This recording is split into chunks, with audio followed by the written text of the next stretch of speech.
Hello viewers, আজকে Nintendo BMA কেকিটাতে আমরা কয়লা দিয়ে মাউন্ট করব। তো এই আসল মাউন্ট করার জন্য আমাদের লাগবে সুতা, পাট কয়লা, নারকেল ছোবা।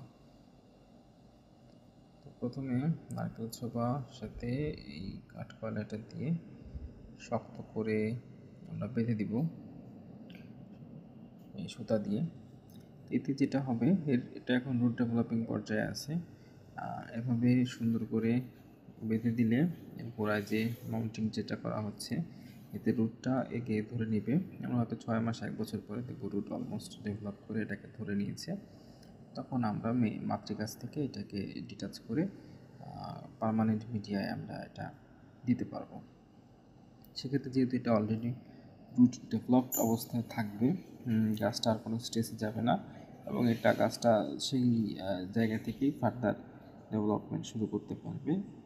ব্যাপারটা একটা হাইব্রিড পটিংয়ের মতো আর কি, যে ব্যাপারটা হবে।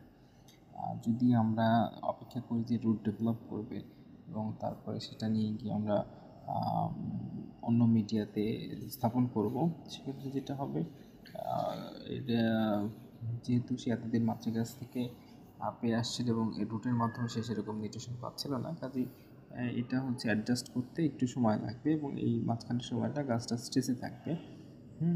তো সেক্ষেত্রে আমার মনে হয় যারা ডেন্ড্রোবিয়ামের কেকিগুলোকে ফার্দার পটিং করতে চান, তারা এভাবে পটিং করতে পারলেই সেটা বেশি সুবিধাজনক হবে। তো আপনাদের কীভাবে করেন সেটা জানাবেন। আর এটা গাছটার পরবর্তী কী আপডেট হয় আপনাদের জানাবো।